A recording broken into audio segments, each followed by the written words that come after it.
चलिए जानते हैं आज देश और दुनिया की सिलेक्टेड काम की और महत्वपूर्ण 25 बड़ी खबरों को सिर्फ 10 मिनट में। पर अभी तक आपने इस वीडियो को लाइक नहीं किया है तो लाइक कर दें और इस चैनल को सब्सक्राइब भी कर लीजिए।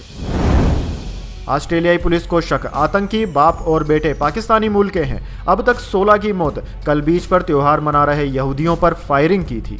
जी हां दोस्तों, ऑस्ट्रेलिया के सिडनी में रविवार को बॉन्डी बीच पर हुए आतंकी हमले को लेकर पुलिस ने बताया कि दोनों आतंकी बाप बेटे हैं। इनके पाकिस्तानी मूल के होने का शक है। पुलिस के अनुसार हमले में मरने वालों की संख्या बढ़कर 16 हो गई है। इनमें एक 10 साल की बच्ची और एक इजरायली नागरिक भी शामिल है। इसके अलावा दोस्तों 45 लोग घायल हुए हैं। आतंकवादियों ने रविवार को बॉन्डी बीच पर हनुक्का फेस्टिवल मना रहे लोगों पर फायरिंग कर दी थी। इसके बाद जवाबी कार्रवाई में पुलिस ने साजिद अकरम को मौके पर ही गोली मार दी थी, जिससे वह वहीं ढेर हो गया। वहीं उसके साथ फायरिंग कर रहा उसका 24 साल का बेटा नवीद अकरम पुलिस की गोली से घायल हुआ। वह अस्पताल में गंभीर हालत में।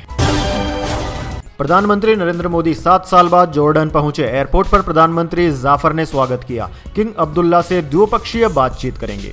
जी हां दोस्तों, प्रधानमंत्री नरेंद्र मोदी सोमवार को 2 दिवसीय दौरे पर जॉर्डन पहुंच गए।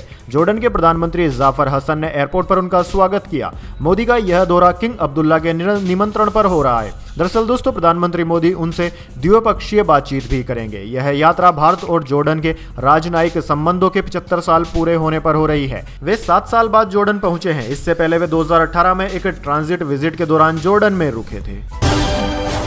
मनरेगा स्कीम की जगह लेगा विकसित भारत जी राम जी। मोदी सरकार नया बिल लेकर आ रही। प्रियंका गांधी बोली, महात्मा गांधी का नाम क्यों हटा रहे हो। जी हां दोस्तों, मोदी सरकार महात्मा गांधी राष्ट्रीय ग्रामीण रोजगार गारंटी योजना यानी कि मनरेगा को खत्म कर नया ग्रामीण रोजगार कानून लाने जा रही है। इसे मौजूदा शीतकालीन सत्र में चर्चा के लिए सूचीबद्ध भी किया गया है। दरअसल दोस्तों बिल की कॉपी सोमवार को लोकसभा सांसदों के बीच सर्कुलेट की गई। इसका नाम विकसित भारत गारंटी फॉर रोजगार एंड आजीविका मिशन VBG रामजी बिल 2025 रखा गया है। दरअसल दोस्तों नए बिल में कहा गया है कि इसका उद्देश्य विकसित भारत 2047 के राष्ट्रीय विजन के अनुरूप ग्रामीण विकास का नया ढांचा तैयार करना है। काम के दिनों की संख्या 100 से बढ़ाकर 125 दिन कर दी जाएगी। उधर दोस्तों कांग्रेस ने सरकार के फैसले का विरोध किया। कांग्रेस सांसद प्रियंका गांधी ने कहा कि महात्मा गांधी का नाम क्यों हटाया जा रहा है। वैसे दोस्तों आपको क्या लगता है, क्या इस नए बिल में महात्मा गांधी का नाम बनाए रखना ज्यादा उचित होता? कमेंट बॉक्स में अपनी राय जरूर दीजिए।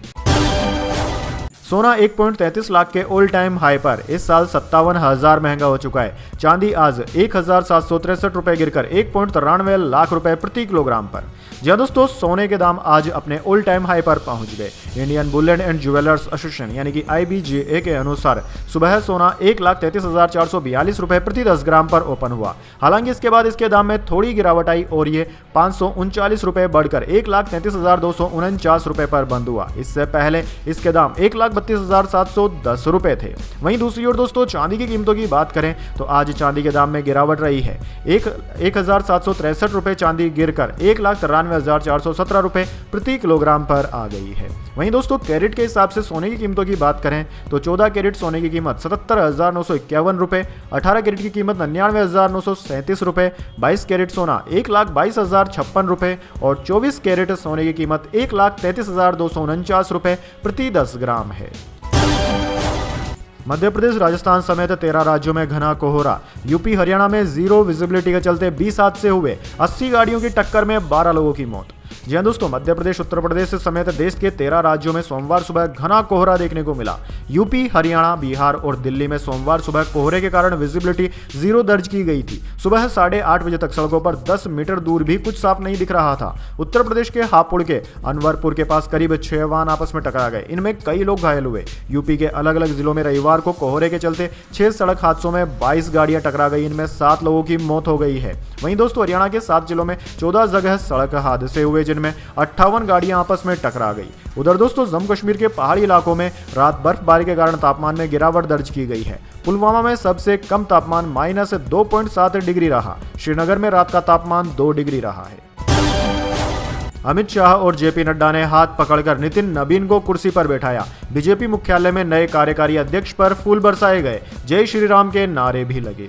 जी हां दोस्तों, बिहार सरकार में मंत्री नितिन नबीन ने दिल्ली स्थित बीजेपी मुख्यालय में भाजपा के कार्यकारी राष्ट्रीय अध्यक्ष का पदभार संभाला। गृह मंत्री अमित शाह और निवर्तमान अध्यक्ष जेपी नड्डा ने हाथ पकड़कर उन्हें कुर्सी पर बैठाया। इससे पहले नितिन नबीन का पार्टी मुख्यालय में जोरदार स्वागत किया गया। उन पर फूल बरसाए गए। इस दौरान कार्यकर्ताओं ने जय श्री राम के नारे भी लगाए। दोस्तों अमित शाह और जेपी नड्डा नितिन नवीन के स्वागत के लिए बीजेपी मुख्यालय में पहले से मौजूद थे। भाजपा नेताओं ने उन्हें बधाई दी।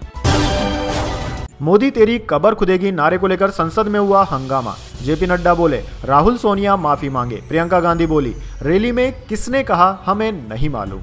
जी हाँ दोस्तों, संसद के शीतकालीन सत्र के 11वें दिन सोमवार को दोनों सदनों में भाजपा सांसदों ने कांग्रेस की रैली में प्रधानमंत्री मोदी के खिलाफ नारेबाजी का मुद्दा उठाया। राज्यसभा में केंद्रीय मंत्री जेपी नड्डा ने कहा कि प्रधानमंत्री के खिलाफ ऐसी बातें करना, उनकी मौत की कामना करना शर्मनाक है। नड्डा ने कहा कि नेता प्रतिपक्ष राहुल गांधी और कांग्रेस संसदीय दल सीपीपी की अध्यक्ष सोनिया गांधी को पूरे देश से माफी मांगनी चाहिए। वहीं दोस्तों, प्रधानमंत्री के खिलाफ नारेबाजी और माफी की मांग को लेकर दोनों सदनों में जमकर हंगामा हुआ। दोनों सदन की कार्यवाही सुबह 11 बजे शुरू हुई थी, लेकिन शोर शराबे के कारण 10 मिनट भी चर्चा नहीं हो पाई। इसके बाद दोस्तों, भाजपा के आरोपों पर कांग्रेस सांसद प्रियंका गांधी ने पलटवार किया। प्रियंका गांधी वाड्रा ने कहा कि हमें नहीं मालूम कि ये सब किसने कहा। रैली में स्टेज से किसी ने भी ऐसा कुछ नहीं कहा। फिर पता चला कि किसी ने इंटरव्यू में कहा है कि भाजपा को खुद नहीं पता कि किसने नारेबाजी की।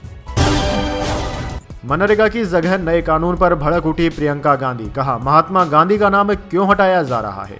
जी हां दोस्तों, एक सवाल जो कि हर किसी के मन में उठ रहा है और यही कांग्रेस सांसद प्रियंका गांधी के मन में भी उठ रहा है। दरअसल दोस्तों, कांग्रेस महासचिव और केरल के वायनाड से लोकसभा सदस्य प्रियंका गांधी ने महात्मा गांधी राष्ट्रीय ग्रामीण रोजगार गारंटी योजना की जगह पर नया कानून लाने की सरकार की तैयारी पर बड़ा सवाल उठाया। उन्होंने कहा कि आखिर इस योजना से महात्मा गांधी का नाम क्यों हटाया जा रहा है, इसके पीछे सरकार का उद्देश्य क्या है, सरकार की मंशा क्या है। महाराष्ट्र में नगर निगम चुनाव की तारीखों का ऐलान हो गया। 15 जनवरी को बीएमसी के लिए वोटिंग, 16 को आएंगे नतीजे। जी हां दोस्तों, महाराष्ट्र में नगर निगम के चुनावों की तारीखों का ऐलान हो गया है। State election commission Dinesh Waghmare ने कहा कि आज से 29 महानगर पालिकाओं में आचार संहिता लागू हो रही है। लोकल बॉडीज के चुनाव 31 जनवरी से पहले कराने का प्लान है। बीएमसी सहित सभी 29 नगर पालिका के चुनाव 15 जनवरी को होंगे। 16 जनवरी को नतीजे आएंगे। 10,111 मतदान केंद्र होंगे। 1 जुलाई 2025 की लिस्ट का इस्तेमाल करेंगे। रुपया ऑल टाइम लो पर आया। $1 के मुकाबले 25 पैसे गिरकर 90.74 पर आया। विदेशी फंड्स की निकासी से वैल्यू गिर रही।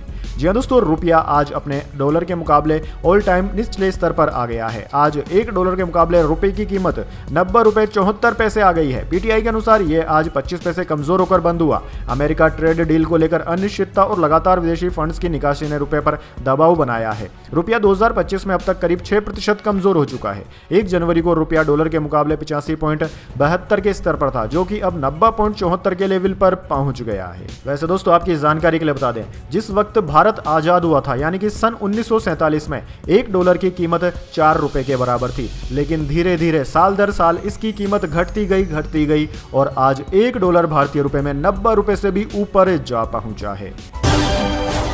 सीएम स्टालिन बोले अमित शाह तमिलनाडु को नहीं समझते, वे पूरी संघी बटालियन लेकर आ जाएं, कुछ नहीं कर पाएंगे। गृह मंत्री ने चैलेंज दिया था। जी हां दोस्तों, तमिलनाडु के मुख्यमंत्री एम.के. स्टालिन ने रविवार को गृह मंत्री अमित शाह के चुनावी चैलेंज का जवाब दिया। स्टालिन ने तिरुवन्नामलाई में एक सभा को संबोधित करते हुए कहा कि अमित शाह के अंदर अहंकार आ गया है। वे खुद के साथ साथ पूरे संघी बटालियन यानी कि आरएसएस के लोगों को भी साथ में ले आए तो भी कुछ नहीं कर पाएंगे। दरअसल दोस्तों, स्टालिन ने गुजरात में 7 दिन पहले अमित शाह के दिए गए बयान पर पलटवार किया। तब अहमदाबाद में एक कार्यक्रम में अमित शाह ने कहा था कि वे ममता बनर्जी और स्टालिन जी यानी कि बंगाल और तमिलनाडु के मुख्यमंत्री को बताना चाहते हैं कि आगामी चुनाव में तैयार रहें। फिर से भारत आएंगे Lionel Messi. ICC chairman Jay Shah ने गिफ्ट किया T20 वर्ल्ड कप का टिकट। जी हां दोस्तों, अगले साल फरवरी मार्च में T20 वर्ल्ड कप 2026 खेला जाना है। भारत का पहला मुकाबला 7 फरवरी को यूएसए के साथ होगा। दिल्ली के अरुण जेटली स्टेडियम में आईसीसी चेयरमैन जय शाह ने वर्ल्ड कप का पहला टिकट लॉन्च कर दिया। जय शाह ने लुइस सुआरेज और रोड्रिगो डी पॉल को भारत की T20 वर्ल्ड कप जर्सी भी भेंट की। इस दौरान दिल्ली की मुख्यमंत्री रेखा गुप्ता भी वहां मौजूद रही। जय शाह ने भारत बनाम USA T20 world cup match का टिकट मेसी को दिया। यह मैच 7 फरवरी को खेला जाएगा। दोस्तों, आपको बता दें कि T20 वर्ल्ड कप 7 फरवरी से 8 मार्च तक खेला जाएगा।